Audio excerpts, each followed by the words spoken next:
Buenas tardes a todos y a todas. Bienvenidos y bienvenidas a este segundo diálogo por el futuro, impulsado por Talento para el Futuro y el espacio Bertelsmann.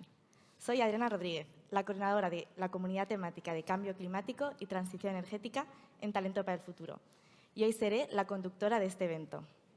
Para los que no conocéis Talento para el Futuro, somos una plataforma de más de 90 organizaciones de la sociedad civil que busca impulsar la participación de los jóvenes en la toma de las decisiones. Hoy estamos aquí reunidos por Talento para la Sostenibilidad, uno de nuestros proyectos que está formando e impulsando la formación de los jóvenes para hacer incidencia política y así asegurar que tenemos una transición energética verde y sostenible. Muchísimas gracias a todos hoy por vuestra asistencia, a los que estáis aquí físicamente, a los que nos seguís virtualmente y a los que nos seguís en redes sociales compartiendo el hashtag Diálogos por Futuro con X. Es un verdadero placer contar con todos vosotros. Hoy, con este evento, continuamos un ciclo que ya comenzamos en el primer diálogo con Nadia Calviño, la vicepresidenta de España, en el que se inició una conversación constante entre jóvenes de España y sus altos representantes en las instituciones públicas.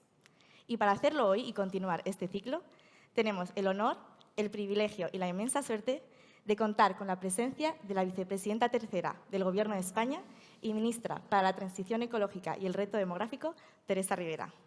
Muchísimas gracias, vicepresidenta, por acompañarnos hoy y encontrar un hueco en tu apretadísima agenda, sobre todo en estos momentos tan críticos en los que nos damos cuenta de la importancia de acelerar la transición energética. Tu presencia supone un grandísimo apoyo para nosotros para seguir desarrollando este espacio de encuentro que esperamos sea ilusionante y útil para todos nosotros construir un futuro sostenible y seguro para nuestro planeta y para nuestra sociedad y desde luego desde una perspectiva intergeneracional. Tu apoyo en este diálogo es un pilar básico para construir ese futuro. Y quiero agradecer también a la presencia de los ponentes que nos acompañan hoy. Javier Felipe, investigador en el Instituto Universitario del Mixto CIRCE de la Universidad de Zaragoza. A Laura Revolt, responsable del programa de voluntarios en Greenpeace de España. Y a Alejandro Rodríguez, cofundador de Talento para el Futuro y embajador del Pacto Climático de la Unión Europea, que también moderará hoy este diálogo. Y, por supuesto, agradeceros a todos vosotras y vosotros, los jóvenes que habéis venido hoy hasta aquí para entrar en este ciclo de diálogo. Vosotros sois los protagonistas. Este acto tendrá la duración de 1 hora y el objetivo del mismo, como sabéis, es el de reducir la brecha intergeneracional y establecer canales de comunicación directos y horizontales entre vosotros, los jóvenes, y las instituciones públicas. Hoy continuamos este ciclo de diálogo entre jóvenes e instituciones hablando de una de las preocupaciones más acuciantes a la que tendréis que hacer frente, que está especialmente agravada por el contexto de crisis económica en el que estamos viviendo ahora después de la pandemia y por la crisis geoestratégica de la agresión de Rusia a Ucrania. Y esto es el futuro de la energía y del clima. La ciencia ya lo ha dejado muy claro. Todos los jóvenes, esta generación y las que están por venir, tendrán que hacer frente a un planeta inestable, resultado de un calentamiento global que está perjudicando nuestros ecosistemas, nuestras economías y nuestras formas y estándares de vida. El cambio climático es una crisis sin precedentes, causada por la actividad humana y que, además, pone en peligro nuestra propia existencia. Al igual que nosotros somos la causa, también somos nosotros quienes podemos y debemos mitigarla para poder prevenir sus peores impactos, con el esfuerzo de cada uno de nosotros, de nuestra sociedad civil, de nuestras empresas y de nuestros gobiernos. Por lo tanto, es crucial abordar este debate desde una perspectiva intersectorial e intergeneracional e incorporar al mismo temas tales como la justicia y las desigualdades, la transformación del empleo y de la industria, la recuperación económica y conflictos geopolíticos como el de Rusia y Ucrania. Para hacerlo, contaremos con la moderación de Alejandro Rodríguez, cofundador de Talento para el Futuro. Alejandro tendrá la importante tarea de garantizar una fluidez en la conversación y de ir dando entrada a todas las preguntas. Como sabéis, compartiremos por vídeo las 3 preguntas que han sido seleccionadas detrás de este último reto de las últimas semanas de Diálogos por Futuro en redes sociales. Y os daremos también a vosotras y a vosotros la oportunidad de preguntarle directamente a la vicepresidenta y a los ponentes con unas tarjetas que os iremos dando cuando levantéis la mano. De manera ordenada os llevaremos la tarjeta, os daremos un boli, escribiréis vuestro nombre, vuestro apellido, la pregunta y esta se la daremos a Alejandro para que pueda ordenarlas por bloques temáticos y luego ya os daremos el micrófono para que podáis ir haciendo la pregunta que ha sido seleccionada. Seréis vosotros mismos los que hagáis las preguntas. También os pedimos un poco de rapidez para no alargarnos mucho en este diálogo. Finalmente, a los que nos estáis siguiendo por streaming, también podéis hacernos preguntas y a través de redes sociales de Talento para el Futuro y del espacio Bertelsmann, añadiendo el hashtag Diálogos por Futuro con X. No dudéis en compartir por redes también vuestras impresiones sobre este encuentro. Estamos deseando leeros a todos. Sin más dilación, voy a dar paso a la razón por la que estamos todos hoy aquí. El diálogo por el futuro de la energía y del clima, moderado por Alejandro Rodríguez, que reunirá en el escenario a la vicepresidenta Teresa Rivera, a Javier Felipe y a Laura Rebol. Por favor, adelante y bienvenidos.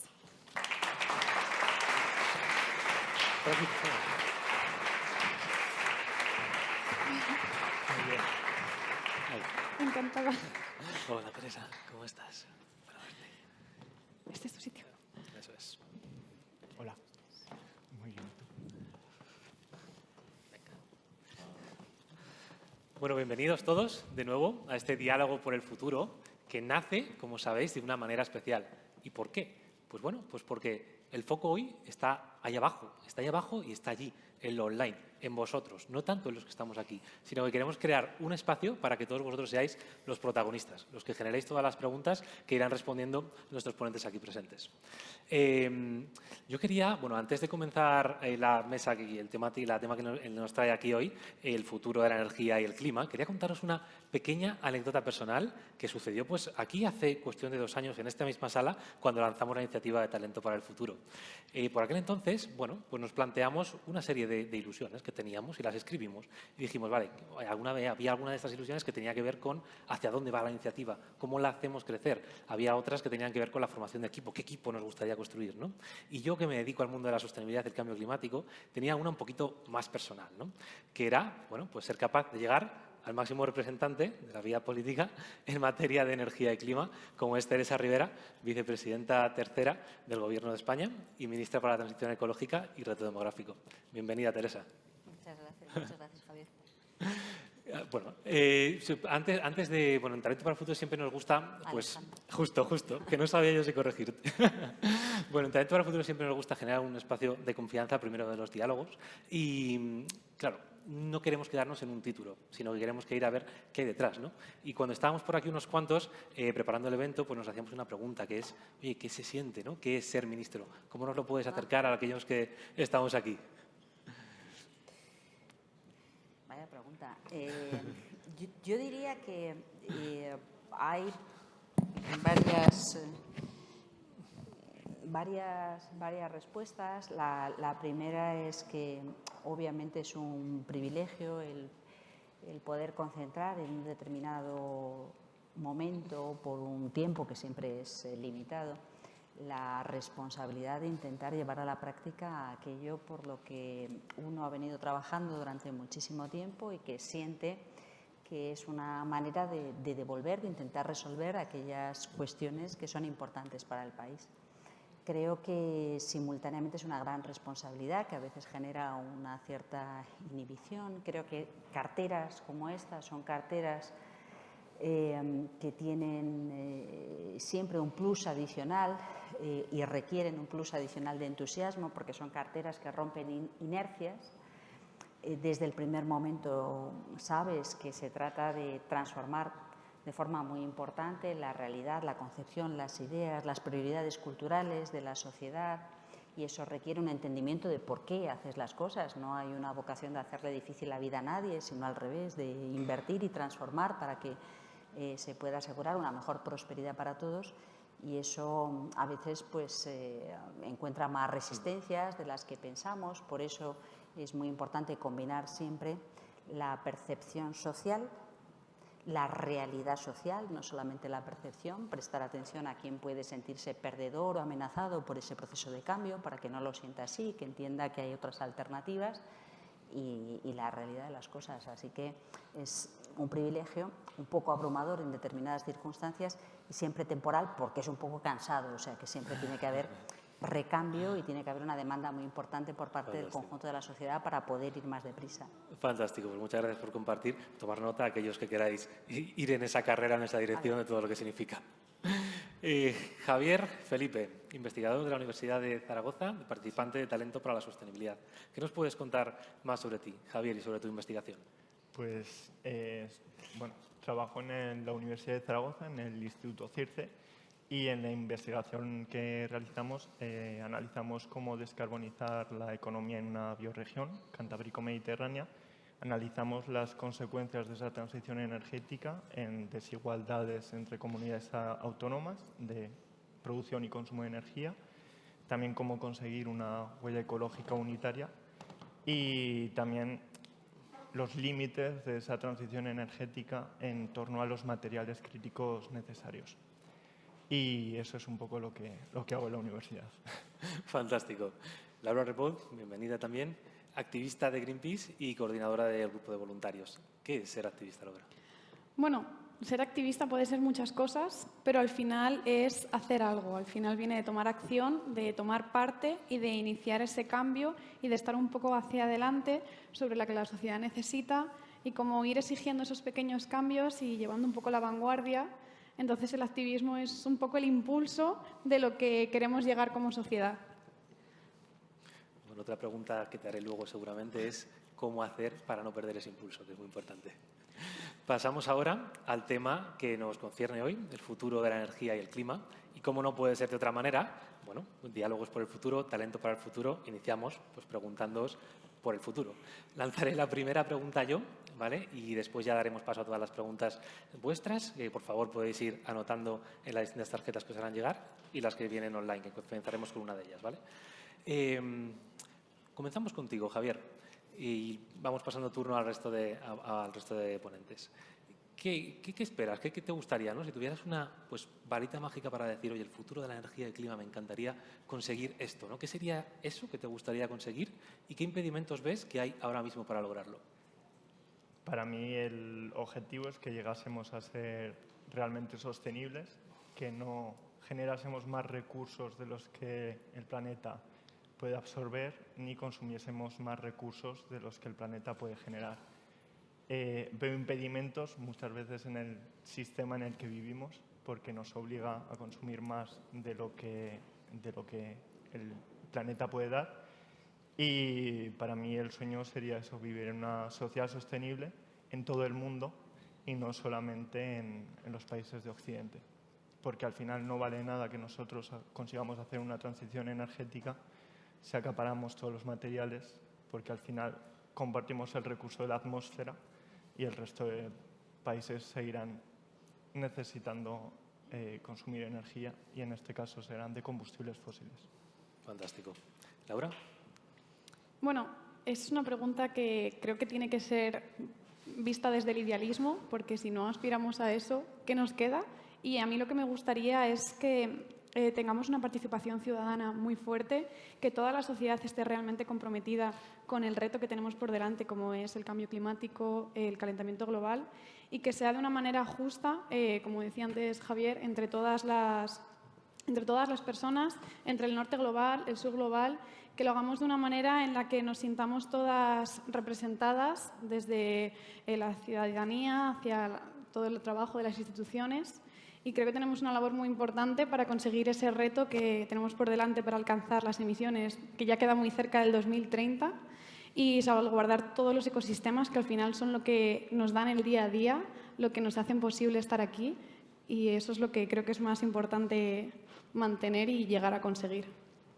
Gracias.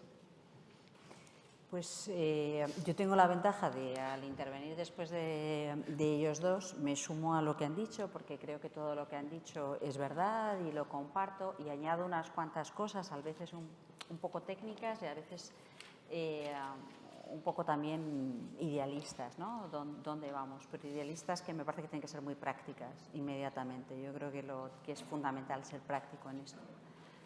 Yo creo que desde ese punto de vista de cómo conseguimos ser inteligentes en el uso de la energía y de los recursos, cómo podemos satisfacer nuestras necesidades de manera ordenada y sin expoliar los recursos desde todo punto de vista para generaciones presentes y futuras, y cómo lo podemos hacer de una manera que sea inclusiva, pensando también cuáles son los efectos cascada que van más allá de nuestro entorno más próximo, hay algunas soluciones que conocemos. Y el segundo mensaje es que, sabiendo que hay algunas soluciones que conocemos y otras que están por ser construidas, pero no podemos esperar a que alguien las invente, tenemos que anticiparlas, es que de lo que estamos hablando, y ese a mi juicio es el mensaje más importante, no es de un debate estrictamente técnico-tecnológico, es mentira.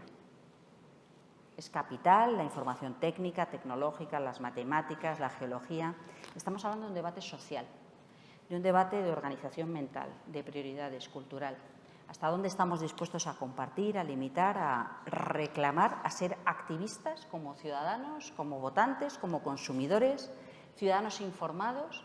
Y cómo, desde el punto de vista de las instituciones, tenemos la obligación, la muy seria obligación, y por eso hay que reclamarlo también como votantes y como ciudadanos, de facilitar las cosas. No se le puede pedir a nadie ser héroe en la medida en que haya una información suficiente, y la mayor parte de todos nosotros queremos hacer las cosas bien, no tenemos vocación de hacer las cosas mal. Por tanto, es importante entender por qué se proponen determinadas alternativas y buscar siempre que haya opciones, que no sea, lo siento, pero no hay alternativa, el modo en el que se ha concebido la prosperidad en tu comarca, en tu región, ya no funciona y te fastidias. Eso no puede ser, tiene que haber alternativas.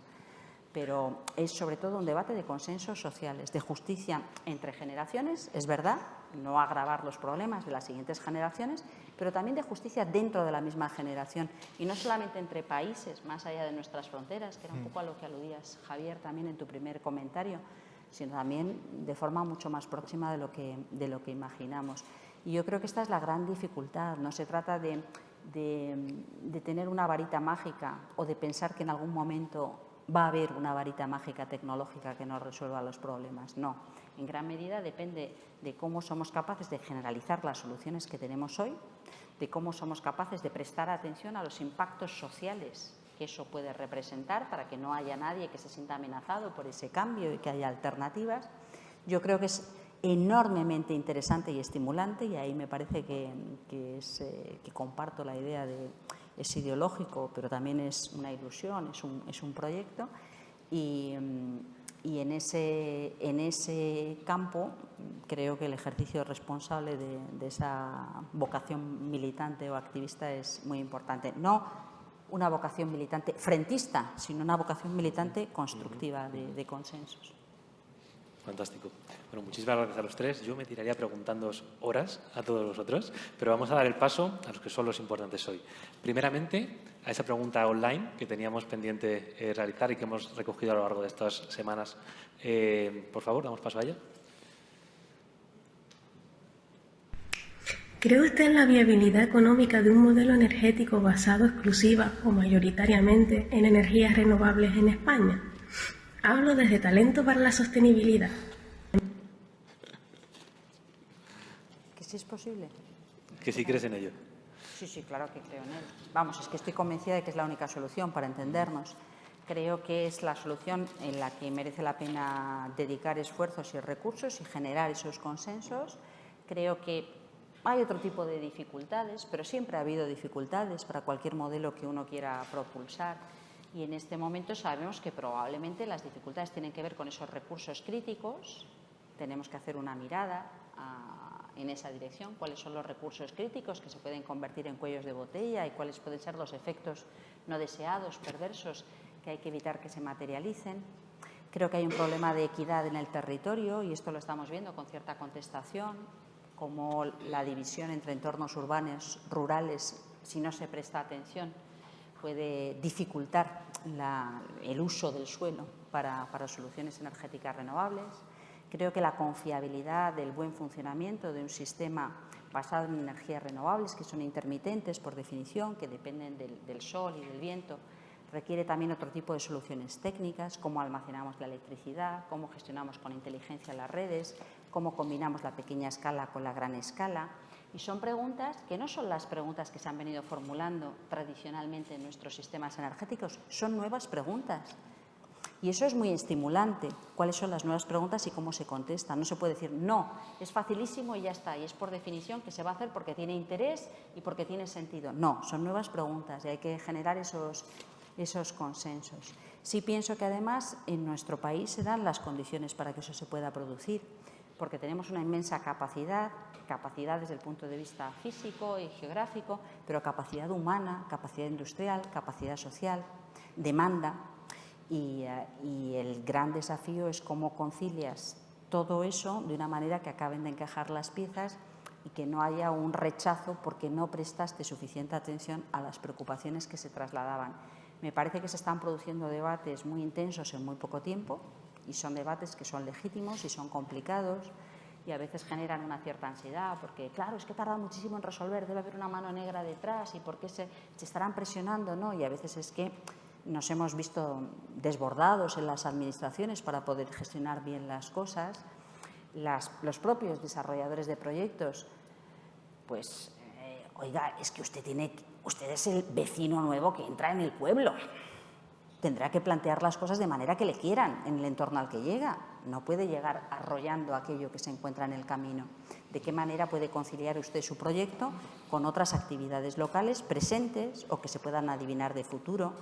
¿O de qué manera puede haber un impacto social positivo y no la impresión de que de repente se ven desbordados los vecinos por algo que beneficia a otros, pero no a ellos? Entonces, todo eso son planteamientos que hasta ahora no han salido a la luz y que salen ahora. Pero la respuesta frontal a la pregunta, sí, creo que nosotros estamos en condiciones y es lo que objetivamente más nos interesa y nos conviene y es un tren que no podemos perder, de llegar a un sistema energético 100% renovable, yo añadiría eficiente, inteligente y equilibrado, socialmente equilibrado. Es muy importante eso también. Javier, Laura, ¿algo que añadir?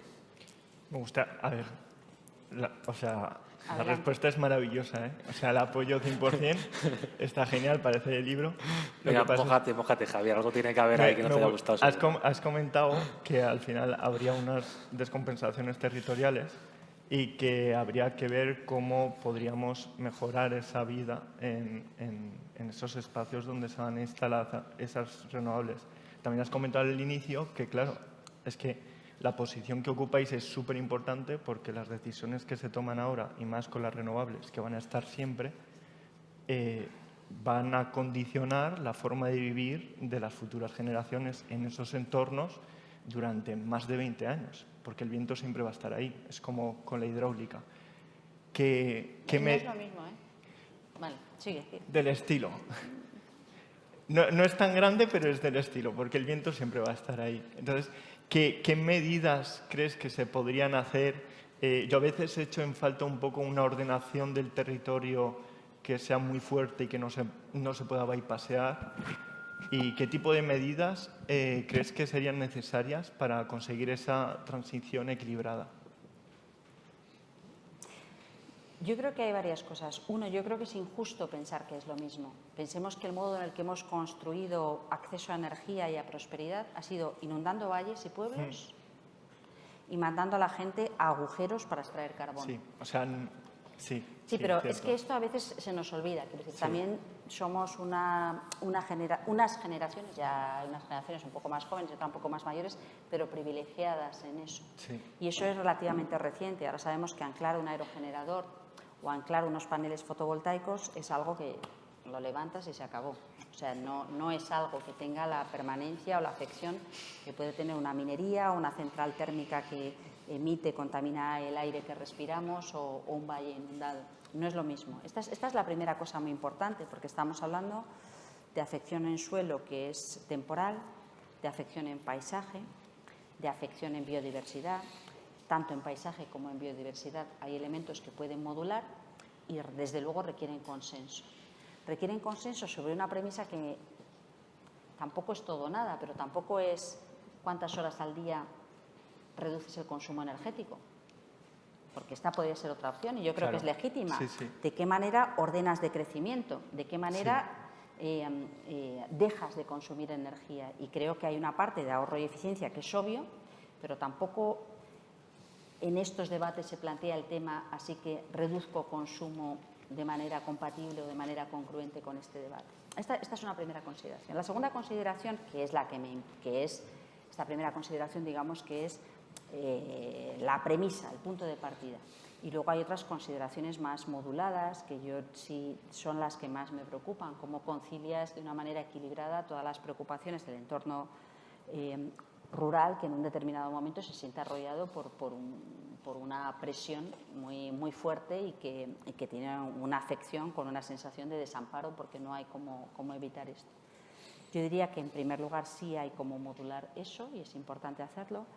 En segundo lugar, diría que es cierto que estamos aprendiendo ese proceso y que en cuanto planteas las preguntas correctas, las respuestas son diferentes. O sea, cuando se empieza a preguntar, oiga, vamos a ver, si usted quiere evacuar esta energía a la red, yo ya no es el primero que llega, se queda con el acceso para evacuar a la red eléctrica, sino que yo quiero valorar el impacto social y económico positivo en la zona donde usted se va a instalar.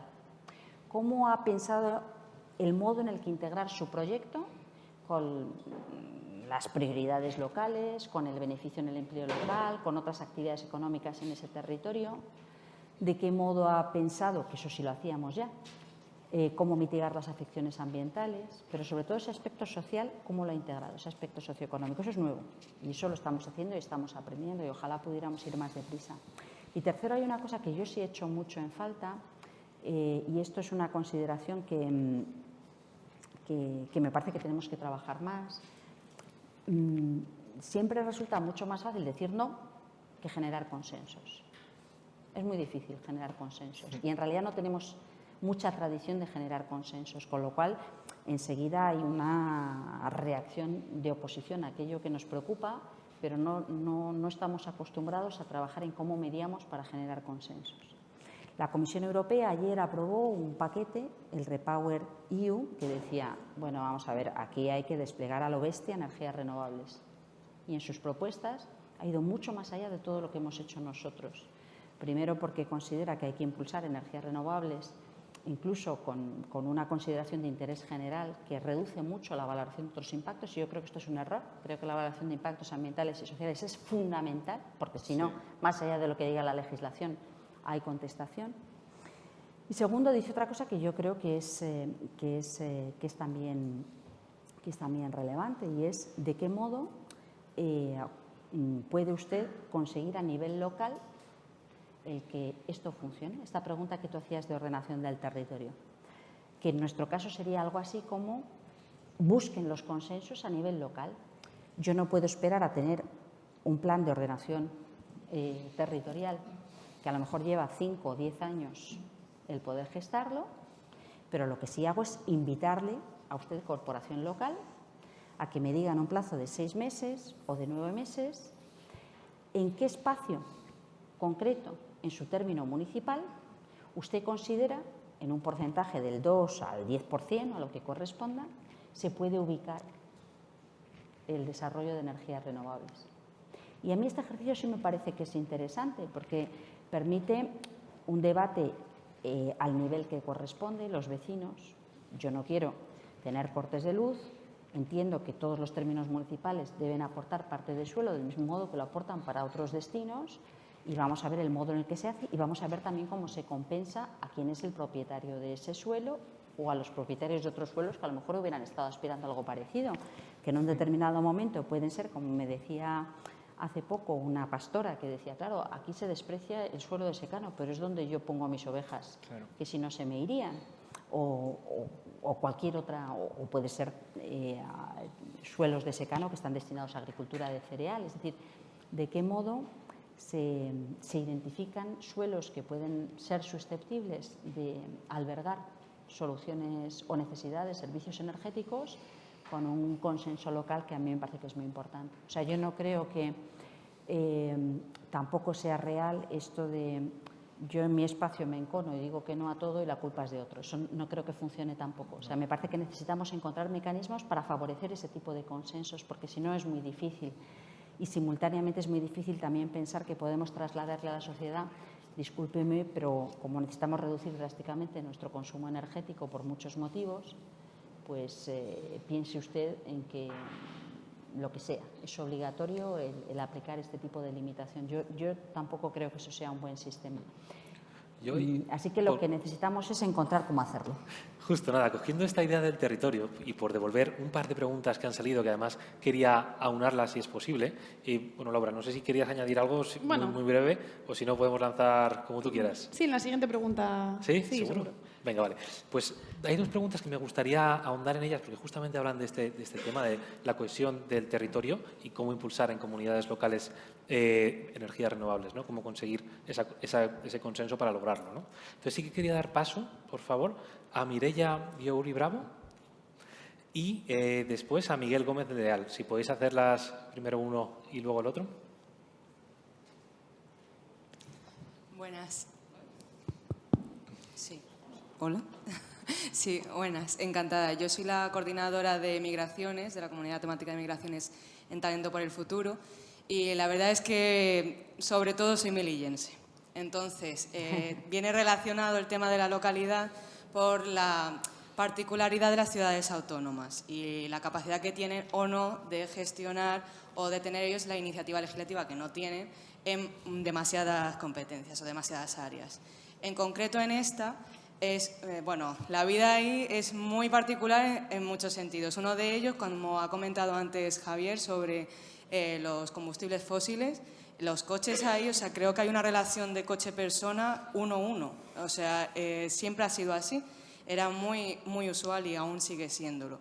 A la Comisión Europea, hace relativamente poco, creo que la semana pasada, ha aprobado su propuesta sobre la reducción de las emisiones. Y decía, ¿cómo es posible esto a nivel práctico? O sea, más allá de todas las intenciones que tenemos, y en España todos queremos un mismo fin, pero queremos llegar de maneras diferentes.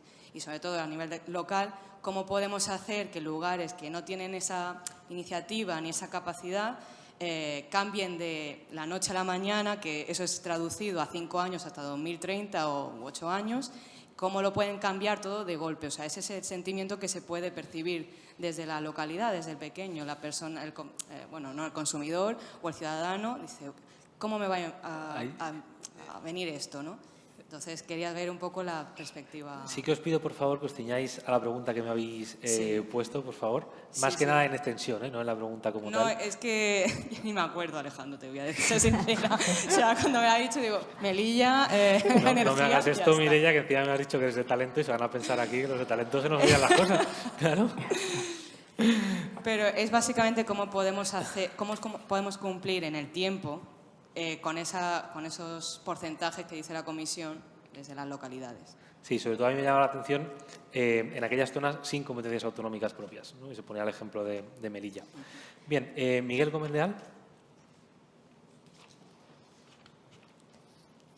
Bueno, muchas gracias. Mi pregunta iba encaminada a lo que se estaba hablando, porque creo que es muy importante algo que usted siempre ha hecho referencia, que es la transición ecológica justa. Creo que es muy importante que nunca perdamos esa palabra, y a raíz de esto y del despliegue de renovables, ahora mismo hay un aluvión de proyectos de eólica, pero creo que es muy importante, y se está hablando algo poco, sobre la eólica marina.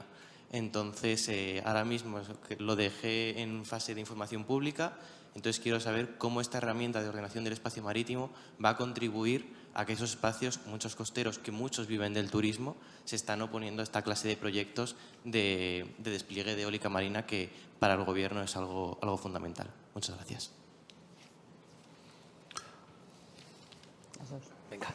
Bueno, pues muy bien, muchas gracias por las dos preguntas. Entonces, parto de dos premisas fundamentales, porque si no partimos de esas premisas fundamentales es muy difícil contestar. La primera es que la situación es tremenda, es decir, desde el punto de vista de cuáles son los datos sobre evolución del sistema climático y los impactos de esto, la gran dificultad es la carrera contra el tiempo, la carrera contra el reloj.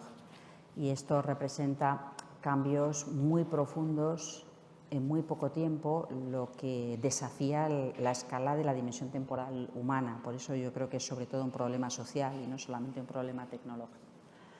Y eso explica por qué es capital poder jugar con la apropiación de la agenda en cada territorio, ya sea porque tienes un debate urbano-rural, ya sea porque tienes un debate concentrado en un área urbana limitada, constreñida, ya sea porque te estás planteando qué utilización haces del espacio y, en su caso, en conflicto con distintos usos que haces del espacio del que dispones, marítimo o terrestre. Por tanto, yo parto de una premisa y me parece que es importante partir de esa premisa y confío, entiendo que es algo que está respaldado con carácter general por la sala y en general por la sociedad, y es sobre lo que viene alertando la ciencia. Poco tiempo, mucho esfuerzo, situación sin parangón antes. Y eso nos obliga a tomar decisiones que a veces no son fáciles.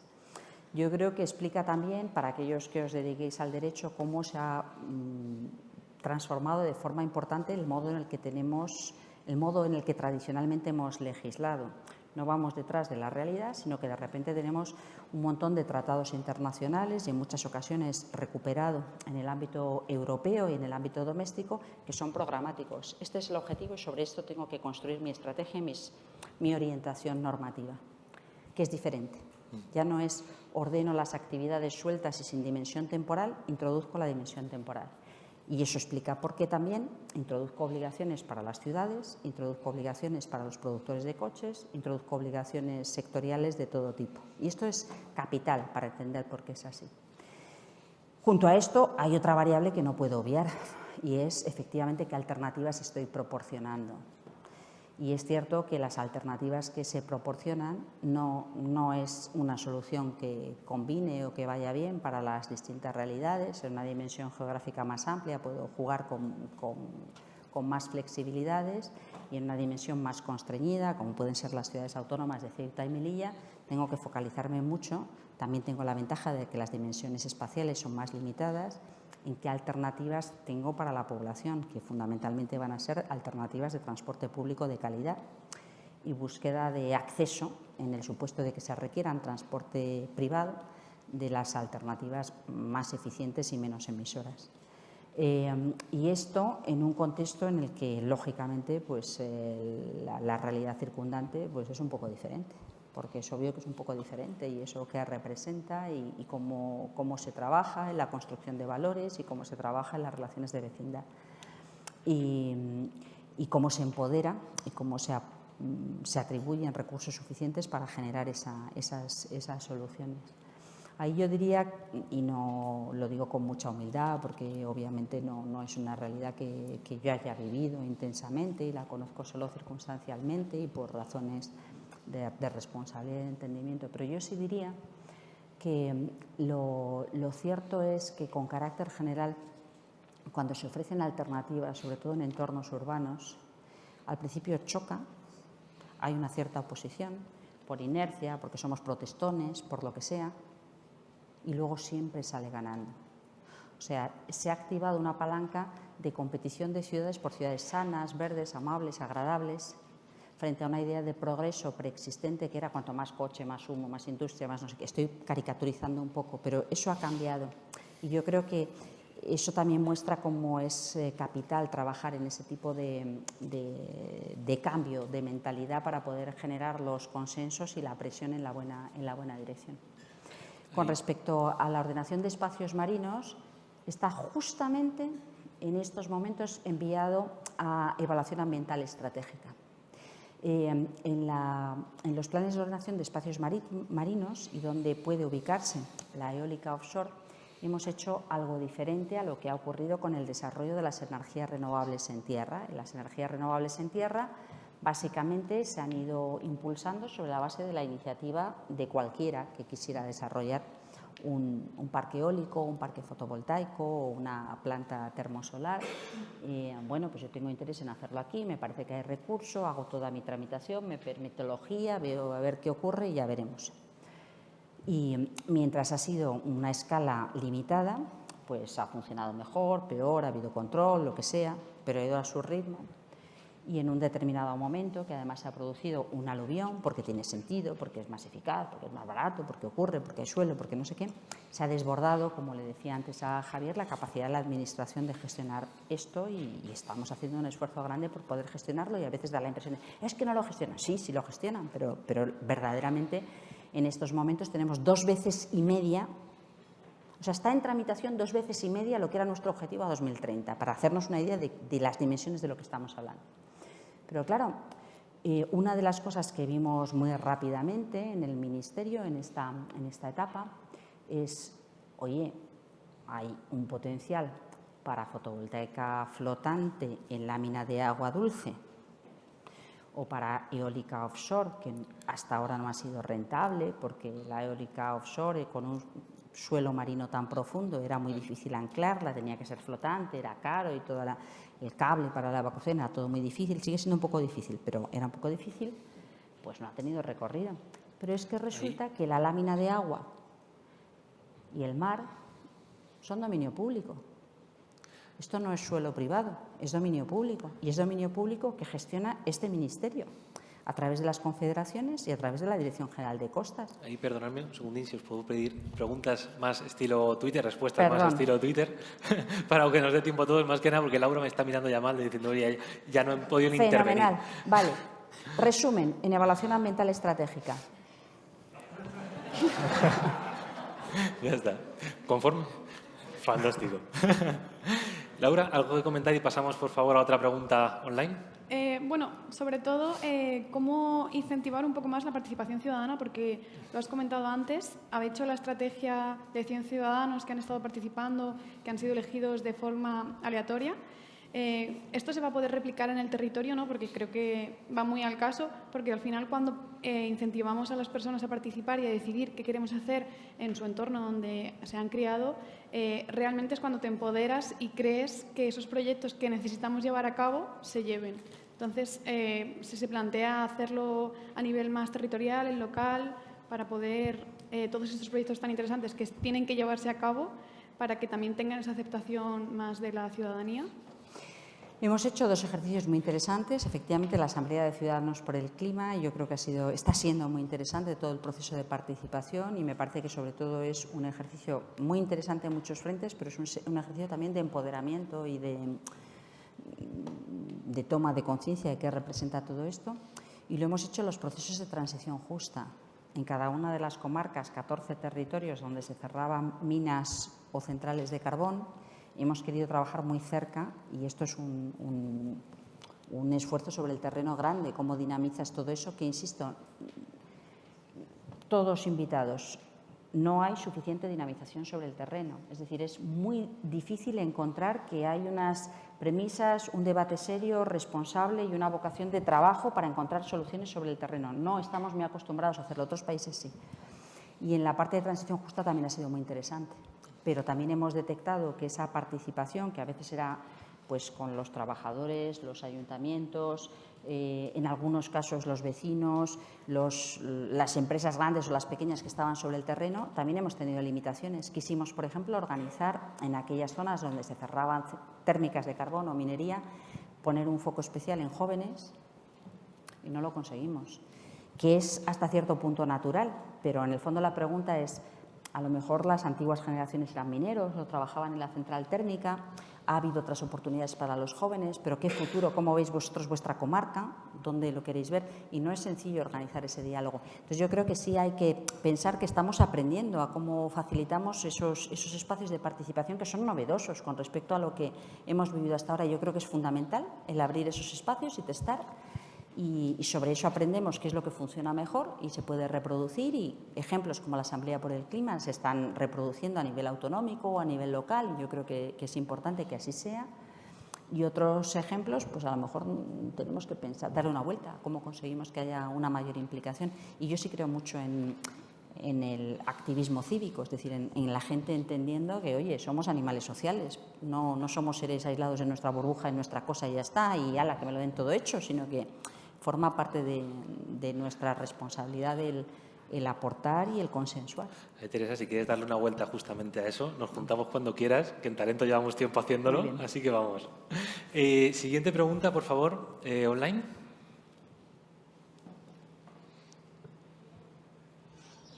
Hola, mi nombre es Lorena Castellano y quería saber, es un hecho que el sector de las energías renovables es un sector en expansión.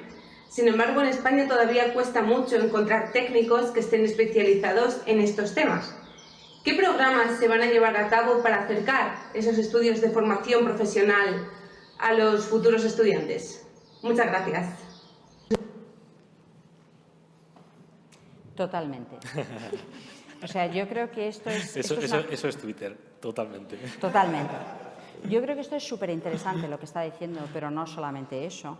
Con domótica, rehabilitación energética, integración de estas variables en diseño de arquitectura. Es decir, tanto en los niveles superiores como en los niveles medios hay un gap.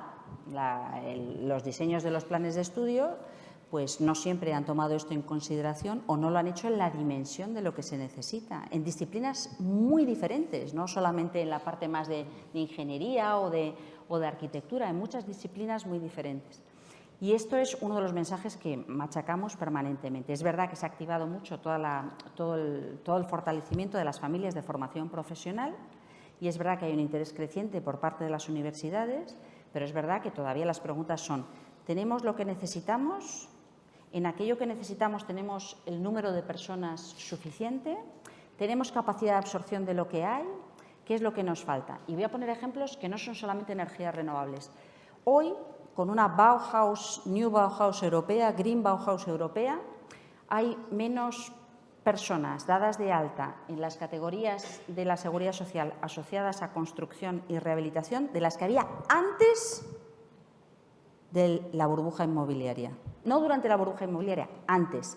Y ya sabemos que esto ya no es poner ladrillos y ya está. Es algo mucho más sofisticado en diseño, en integración de domótica, en integración de espacios energéticos, en materiales, no sé qué. Si tú te vas a las energías renovables, te ocurre un poco lo mismo. Ya es algo más sofisticado que pongo una planta fotovoltaica, planto unas cuantas cosas así o me traigo un señor que me ponga un aerogenerador y punto. Requiere competencias digitales, requiere competencias de ingenieros, requiere competencias de mantenimiento. Claro, yo pienso, pues vamos a desplegar la eólica offshore. ¿Esto significa que voy a tenerme que traer cuadrillas de Noruega para limpiar los aerogeneradores offshore? Hombre, es un absurdo, ¿no? Tendré que pensar qué empleo de calidad, qué necesidades voy a requerir. Y ese es un gap que no nos podemos permitir. Yo creo que no tiene sentido como país que exportemos ingenieros, que exportemos arquitectos, que exportemos y luego tengamos que importar cosas porque no seamos capaces de albergarlo. Así que sí, hay un problema muy serio, muy importante. Necesitamos trabajar muy seriamente en cuál es una de las prioridades que además nos marca la Unión Europea con muchísima claridad, que en inglés es skilling y reskilling, es decir, cómo generamos las habilidades o cómo recualificamos segmentos de empleo que, por lo que sea, pues van evolucionando y requieren otras características. Totalmente. ¿Cómo lo percibís? No, es cierto, es cierto. Al final, lo que vamos aprendiendo es lo que has dicho, hay un gap. La universidad, la formación profesional se adapta más tarde a lo que necesita la sociedad. En mi caso, mis compañeros yo estudié ingeniería industrial, todos mis compañeros cuando acabaron en entornos productivos, porque era lo que se necesitaba ya en el 2015-2016. Entonces, y ya se necesitaban energías renovables, pero era lo que se nos enseñaba al final en la universidad. Y es cierto, o sea, estoy totalmente de acuerdo ahí. ¿Ahora? Sí, yo sobre todo veo que es que hay una falta de acceso a la hora de formación profesional o profesionalización dentro de la universidad.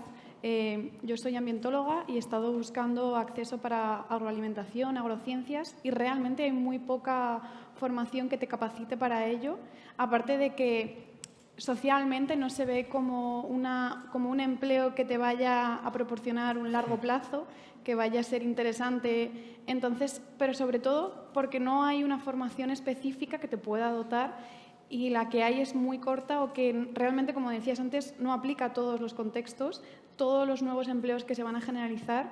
No hay una formación que dé acceso a ello Entonces es muy difícil pensar que quieres acceder si no existe de base. Creo que hay desde las instituciones y sobre todo de la parte de educación hay que crear todo eso. ¿Qué es lo que necesitamos? Una vez que lo diagnostiquemos, creamos todas esas formaciones y así habrá un imaginario más amplio para que todas las personas puedan acceder a ello. ¿Puedo decir una cosa? Venga. Yo es que a los ambientólogos les tengo enchufe porque fui profesora de ciencias ambientales de la Autónoma y eran listísimos y me da mucha rabia esto que dice Laura. Yo creo que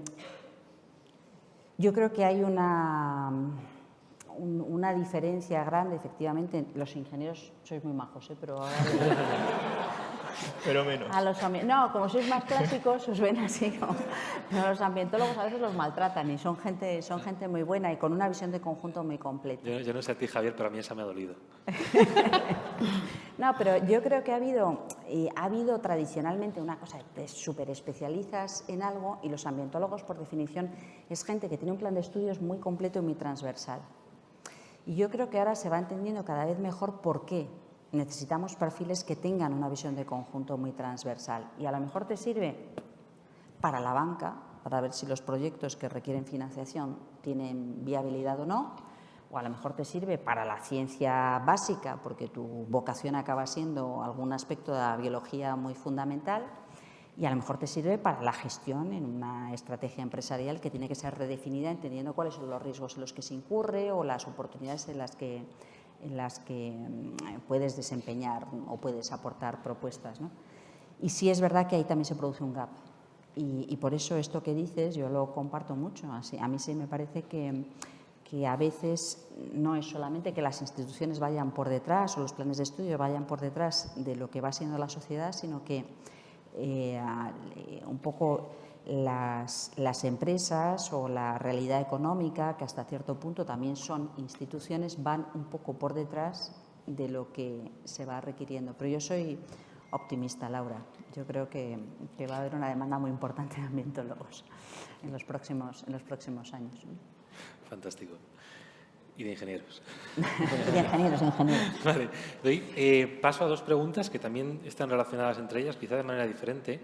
Felipe Escorihuela, María Paredes, no sé si va junto o son dos personas que han puesto la... Vale, entendido. Vale, y Ignacio Zamora, que tienen que ver también con los incentivos. Bueno, nuestra pregunta es de los dos. Queríamos preguntar cuál creéis que es el papel del sector privado en toda esta transición sostenible y energética y también si se están dando suficientes como recursos e incentivos para que no se quede nadie atrás, sobre todo teniendo en cuenta el tamaño de las empresas en nuestro país.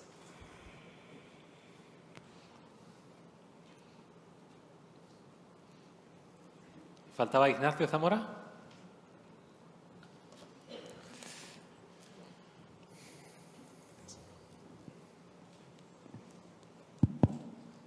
Muy buenas, muchísimas gracias, vicepresidenta, por la generosidad de estar hoy aquí respondiéndonos a todos nosotros. Y yo soy Ignacio Zamora, el coordinador del Comité de Jóvenes de la Asociación Española de Derecho a la Energía, por lo cual también celebro iniciativas de esta naturaleza. Me ha gustado mucho la referencia que ha hecho previamente, ¿no?, al cambio de paradigma regulatorio.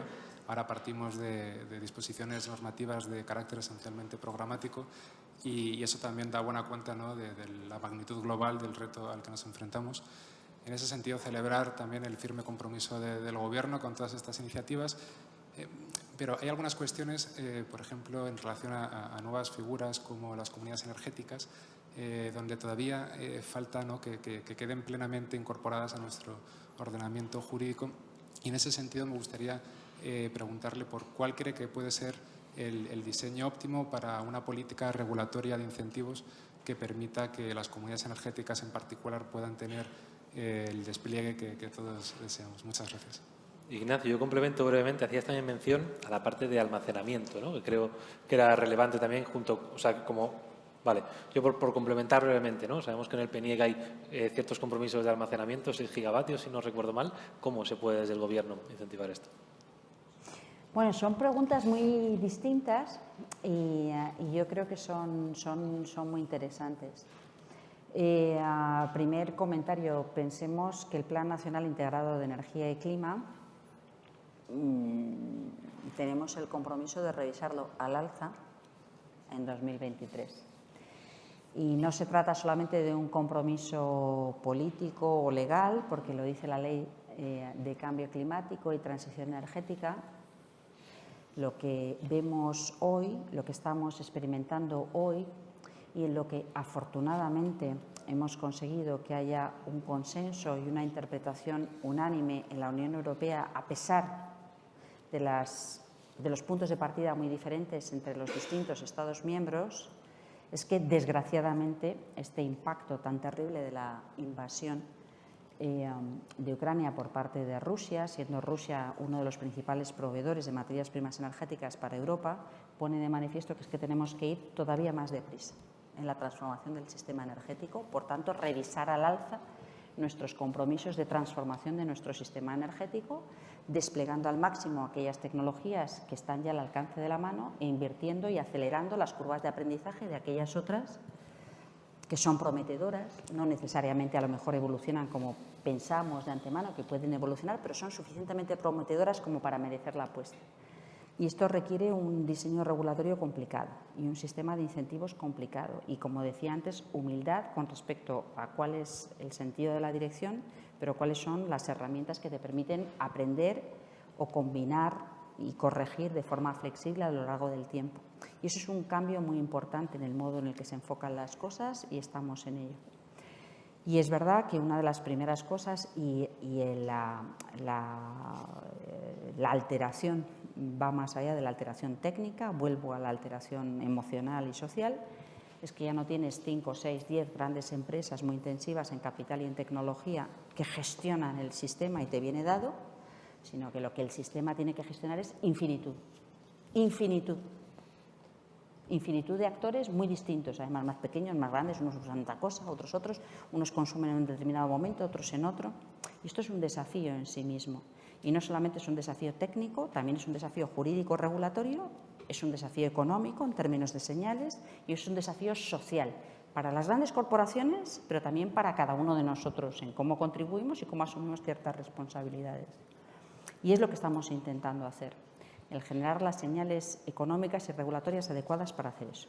Y en paralelo, no lo has dicho en voz alta, pero aquí Alejandro ha metido el ariete, hay otro desafío donde, primero, porque creemos que necesariamente va a venir, pero segundo, por estado de necesidad también de la península ibérica con respecto al resto del continente.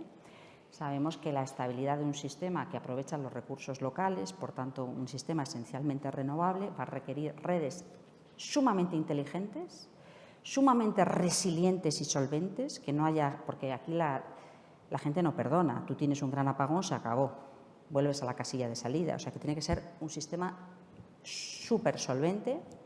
Y para eso tienes que dotarte también de una capacidad de almacenamiento que te permita aprovechar los recursos al máximo, la infraestructura de transporte al máximo, pero también la infraestructura de generación al máximo.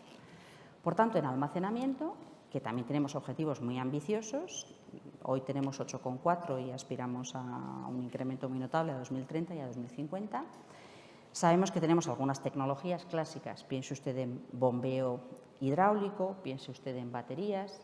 Ya empieza a pensar en almacenamiento químico, sales, de qué manera combinas otras cosas, o en otro tipo, en hidrógeno, o en qué otras cosas puedes utilizar, qué otras tecnologías puedes utilizar para almacenar electricidad y tenerla disponible. Pero hay una segunda dimensión, que es cómo se regula eso. ¿Dónde está el business case de todo eso? ¿Por qué eso es atractivo? ¿Por qué va a haber interés en invertir en todo eso? ¿Y cómo se regula? ¿Tiene que ser una obligación de un porcentaje X en cada nuevo desarrollo renovable? ¿Tiene que haber una especie de mercado de capacidad, de disponibilidad que yo retribuyo para que esté disponible? ¿Tiene que ser una combinación de ambas cosas? ¿De qué manera se organiza esto? ¿Y qué garantías o qué coste para el sistema o qué ventajas para el sistema puede haber detrás? Y ese es el momento en el que estamos. Apuesta para incentivar esos desarrollos tecnológicos diferentes, apuesta por entender y combinar cuáles son las medidas regulatorias más adecuadas. Y yo creo que eso es interesantísimo. Esto no cubre todas las cosas a las que tenemos que contestar. Sí que en este ámbito probablemente estamos un poquito por delante de planteamientos que todavía no se han hecho a nivel europeo, y digo fundamentalmente por estado de necesidad, porque sabemos que es que más allá de nuestras peleas con nuestros vecinos franceses, pues tenemos que combinar eso, si no, no habría remedio. Pero yo sí creo que es importante porque también nos da una ventana de oportunidad muy notable. Eso con respecto a tus comentarios. Con respecto a los vuestros, que me lo recuerdas porque ya se me ha olvidado. Sí. La inversión en la empresa privada. Sí, inversión. O sea, ¿cuál es el papel como del sector privado y fundamental. Vamos a ver, una cosa que yo sí creo que eso además genera frustración si uno no es consciente de ello, y si uno es consciente de ello es estupendo, porque al revés reafirma la capacidad del Estado. El mundo en el que vivimos, esta generación en la que vivimos, estas generaciones en las que vivimos son mucho más sofisticadas. En la Edad Media llegaba el rey absoluto, decía esto es así, todo el mundo estaba pendiente de lo que decía el rey absoluto y se acabó. Pero ahora no, ahora somos mucho más interdependientes. En el fondo ahora tienes una estructura que es muy potente, que es la que tiene encomendada la protección del interés general y toda la organización de los cambios y de los equilibrios, pero hay otros muchos actores muy relevantes. Empresas, opinión pública, medios de comunicación. No es solamente la dimensión a nivel nacional o a nivel local, hay una interdependencia muy grande a nivel internacional, a nivel multilateral o regional. Por tanto, cuando pensamos en ese tipo de gobernanza, quién tiene que hacer qué, hay una prioridad en la pirámide que es los gobiernos tenemos la obligación de hacer las cosas fáciles, tener clara la visión y hacer las cosas fáciles. Pero no somos los únicos actores en este mundo. En el fondo, las empresas, y antes hablábamos de los consumidores o de los votantes, tienen también un papel muy importante que desempeñar. Los financieros, los que deciden cuál es el coste de la financiación, el riesgo que están dispuestos a asumir o que no están dispuestos a asumir, actúan inmediatamente.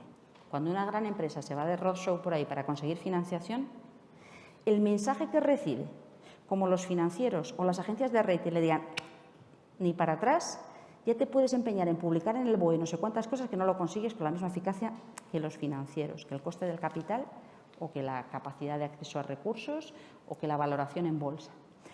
Por tanto, es muy importante que esto, de algún modo, se incorpore en el modo en el que las decisiones de las empresas tienen lugar y el modo en el que se valora por qué tiene sentido, qué me van a reclamar mis clientes, cómo me van a valorar, de qué manera puedo ser más solvente y puedo conseguir financiación más o menos barata o puedo conseguir seguros que me cubran mi actividad o no. Y eso está cambiando también. Y me parece que esto es muy importante que ocurra en todos los niveles y no ocurre a la velocidad a la que probablemente sería deseable. Pero ayer en un formato que tiene poco que ver con esto, pero ponía un ejemplo que explica que eso en realidad está ocurriendo. Si pensáis en alguna de las cuestiones que plantean los países productores de gas y petróleo en este momento, cuando Europa se vuelca a buscar otros proveedores, el mensaje que nos dan es, discúlpeme, pero es que yo llevo 10 años diciéndome que pare mi inversión en nueva explotación de gas y petróleo. Y ahora me pide más gas y petróleo para sustituir el gas y petróleo ruso. ¿Quién está pidiendo que se pare la producción de más gas y petróleo? ¿Qué es lo que están trasladando con ese mensaje? Están trasladando un mensaje. Muchos de esos países, no todos, hay muchos que necesitan financiación internacional, pero hay muchos que no, en realidad no la necesitan. Es un problema de valoración, de exposición, de credibilidad, de participación del mundo mucho más globalizado o de acceso y solvencia en mercados internacionales. Y eso no, vamos, te puedes poner como te pongas, que no pones en explotación no sé cuántas barriles más de un día para el otro, pero pone de manifiesto hasta qué punto, de hecho, ese mensaje había ido permeando en un conjunto de actores privados, no necesariamente militantes ni de Greenpeace ni de nada que se parezca, pero que sí habían entendido que la orientación de sus decisiones empresariales, de sus grandes decisiones estratégicas, se tenían que ir acomodando a un modo cada vez menos dependiente de los combustibles fósiles. Y a mi juicio, ¿cuál es el problema? Perdón que me estoy saltando las reglas de Twitter. El gran problema es que, de nuevo, los tiempos no están acompasados. Si nos decían tenemos que multiplicar por 3 el crecimiento de las renovables y tenemos que parar el consumo de energías fósiles, hemos multiplicado por 2, con lo cual vamos acumulando gap el crecimiento de las energías renovables y no hemos reducido suficientemente el consumo de las energías fósiles como para que esa adecuación en la producción se pueda producir. Es decir, seguimos demandando más del ritmo al que se ha reducido la producción de esa generación de combustibles fósiles. Y es un resultado pues, desgraciado. Es un resultado, yo más que desgraciado diría turbulento. O sea, yo creo que esta es una década, nos toca a todos, que ya tenéis todos edad, estáis recién licenciados o graduados. Va a ser una década apasionante, pero complicada, porque estamos conviviendo con las grandes tensiones de los cambios. Laura, ¿algo que añadir? Sí, yo quería preguntar que en otros espacios también se está añadiendo para incluir a la empresa privada la compra pública de innovación, que consiste en vez de pedir soluciones, pedir necesidades, ¿no? Yo tengo esta necesidad, ¿cómo me la puedes aportar? Y en función de eso decidir qué espacio del sector privado es el que nos lo puede aportar. En otros espacios ya se está haciendo, pero es verdad que hace falta una regulación del sistema a nivel legal para ver cómo se pueden conceder, pero si de alguna manera se está haciendo, se plantea que pueda ser una de las soluciones para justo solucionar este gap que tenemos de la demanda que hemos tenido hasta ahora y de lo que necesitamos a futuro. Yo creo que sí se produce en España esta idea de compra pública innovadora, de qué manera testeas qué es lo que está a disposición. Es verdad que son procedimientos que tienen un valor de aprendizaje, un valor piloto muy importante, por tanto todavía no se generalizan, de hecho es parte del éxito. Otra cosa, parte del éxito, parte del proceso de aprendizaje. Otra cosa que sí estamos haciendo, que yo también creo que es muy importante, es generar espacios de ensayo, ¿no? Los sandboxes, donde dices, bueno, yo aquí voy a testar y voy a eximir de la aplicación de determinada normativa para ver de qué modo funciona esto y no solamente desde el punto de vista regulatorio, sino desde el punto de vista técnico, cómo me encajan las piezas y hasta dónde lo puedo generar.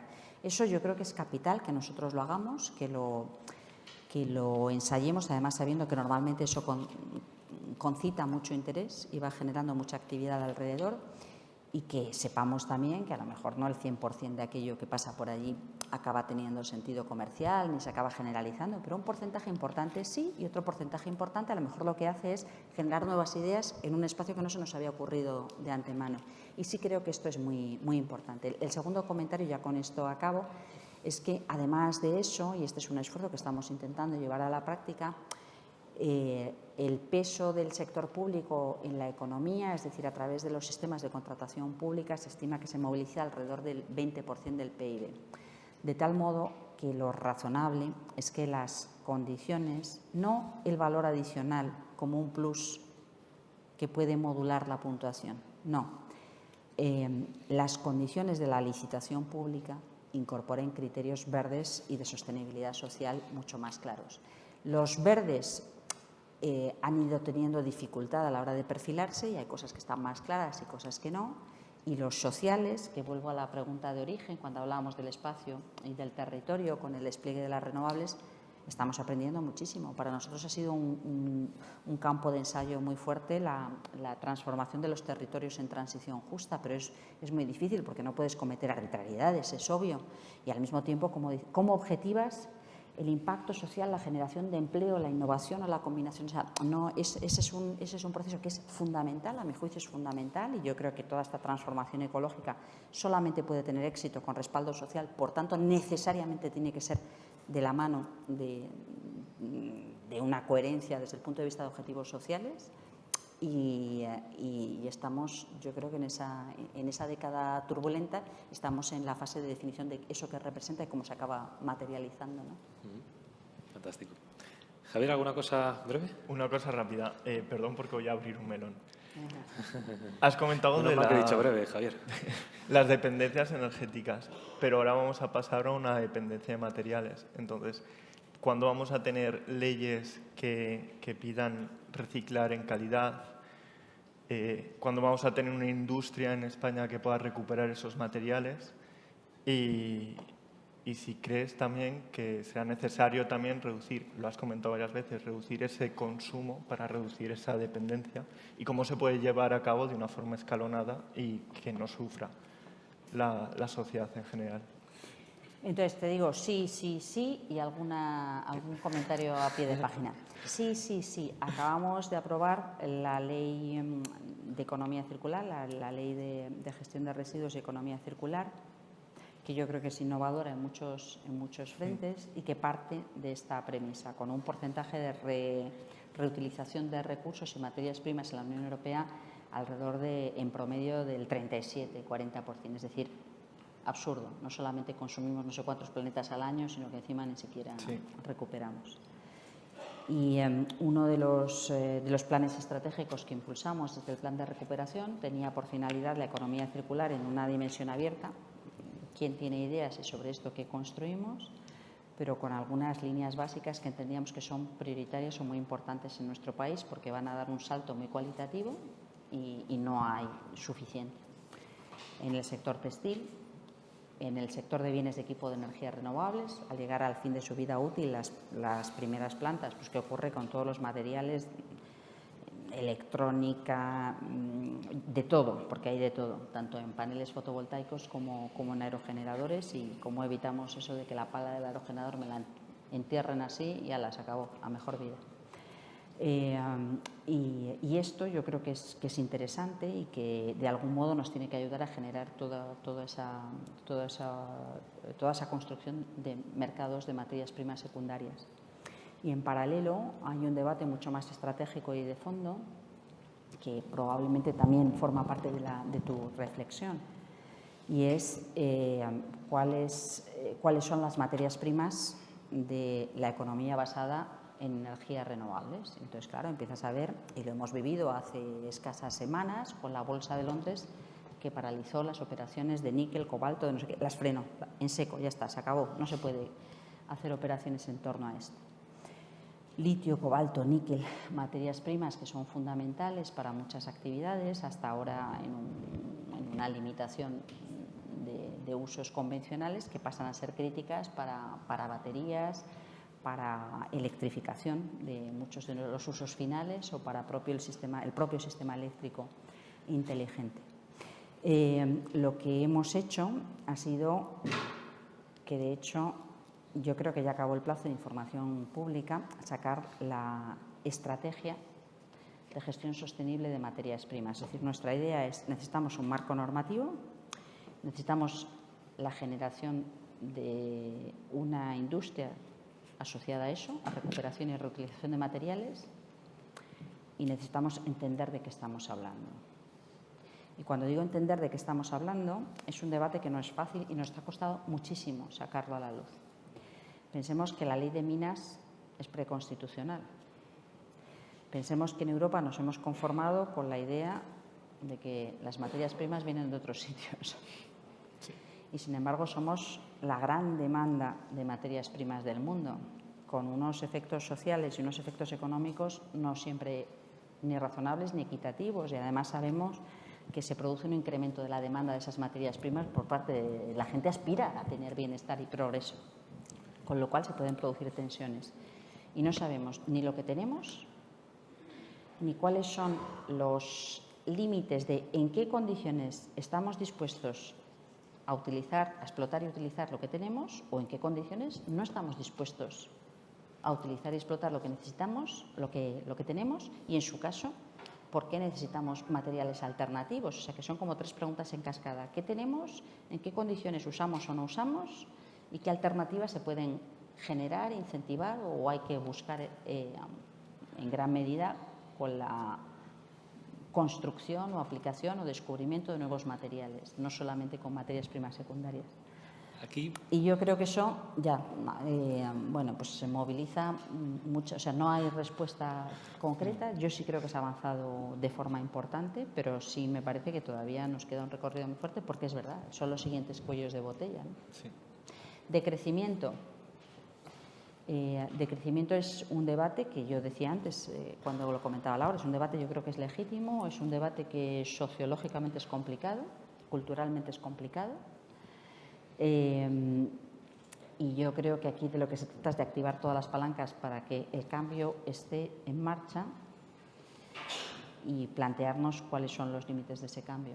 Y me parece que desde el punto de vista táctico no necesariamente lo mejor es pasemos a una reducción significativa de entrada. No digo que racionalmente no sea un esquema adecuado o planteamiento del debate. Sí creo que en estos momentos todavía la batalla por ganar es entendamos cuál es la situación que vivimos y de qué modo se puede transformar de forma muy importante nuestro modelo de producción y consumo, ¿no? Sí. Última pregunta. Va para allá. Esperanza Álvarez. Muy breve, por favor, que tenemos ya últimos minutos.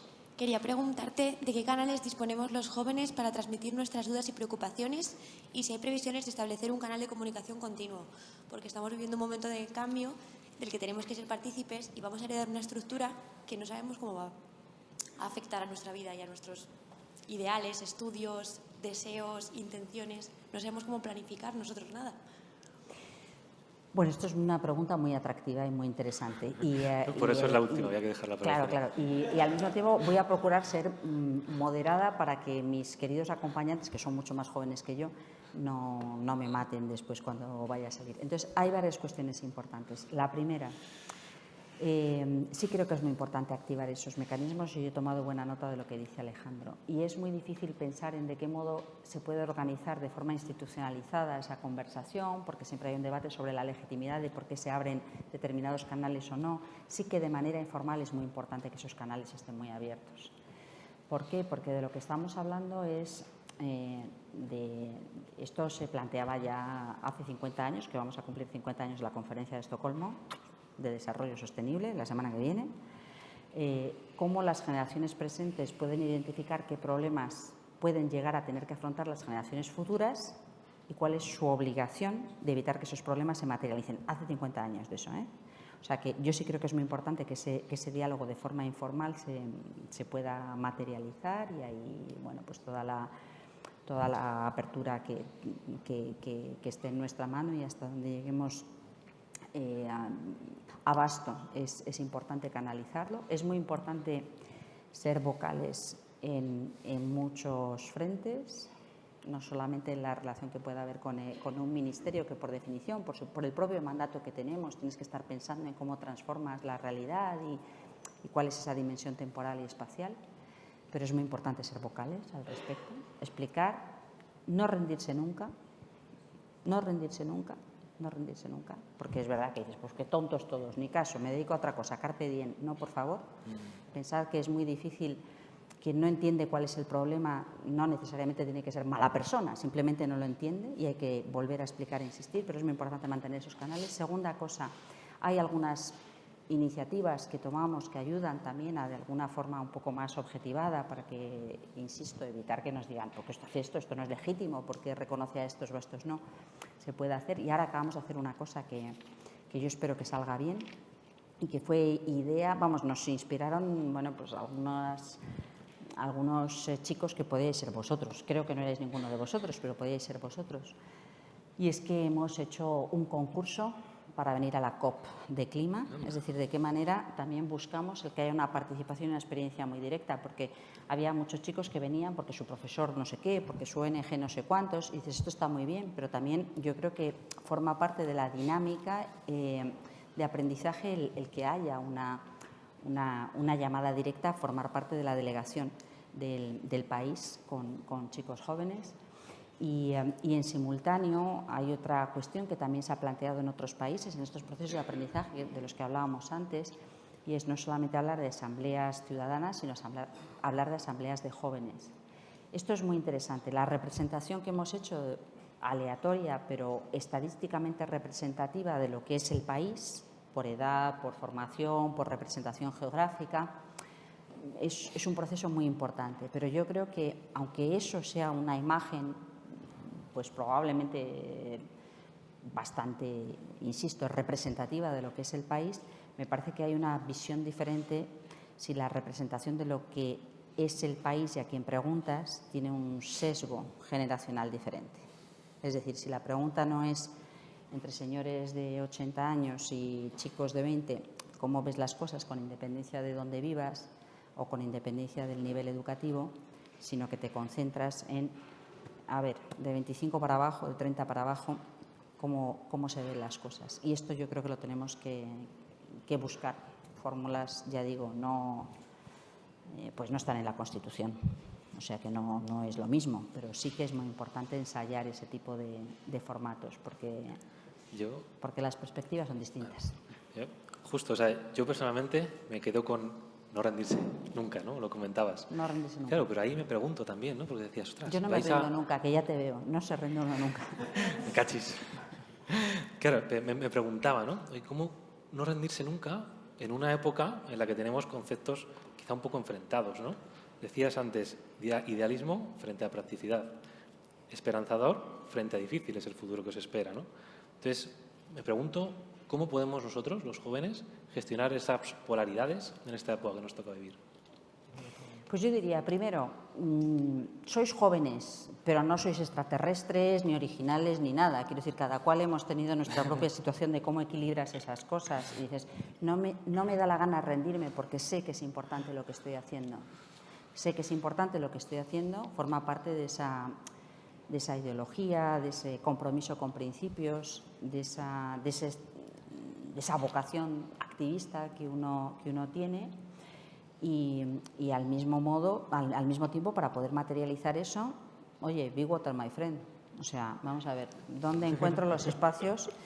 Y esto, de verdad, mi convicción es que tan importante es tener referencias de gente listísima, majísima, supercomunicadora, que te pone el listón y te genera o se convierte en una referencia, como, y probablemente es más esto segundo que voy a decir, elevar el listón. Tener 10 premios Nobel en el país sería fantástico, pero yo lo que necesito es que el listón del país esté aquí.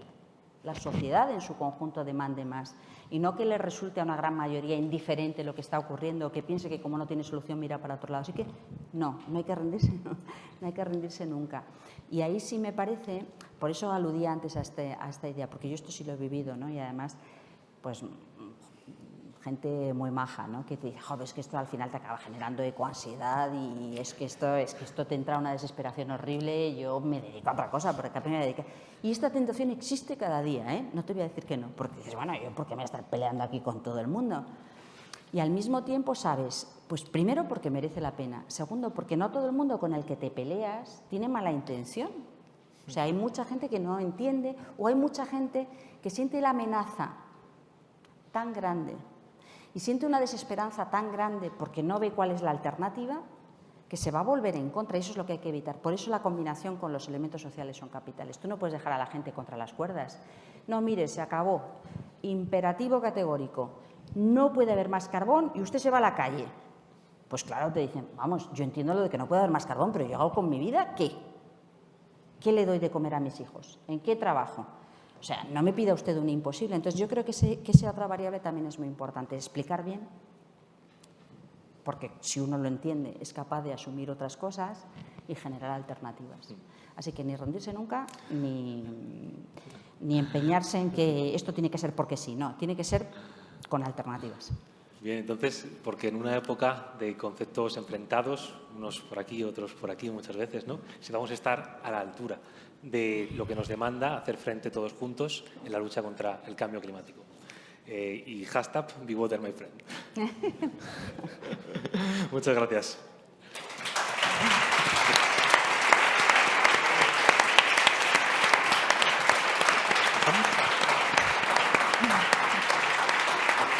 Pues concluimos ya aquí el diálogo, aunque el ciclo continúa y pronto os informaremos sobre el siguiente. Muchísimas gracias, vicepresidenta, por tu presencia hoy aquí, por seguir construyendo esta conversación con los jóvenes y sus representantes políticos.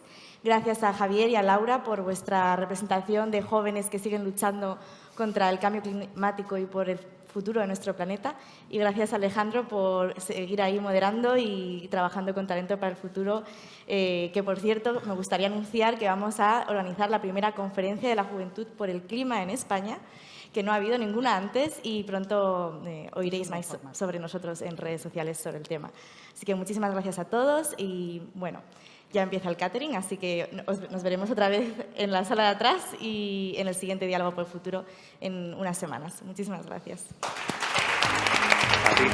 Y una foto ahora, nos hacemos.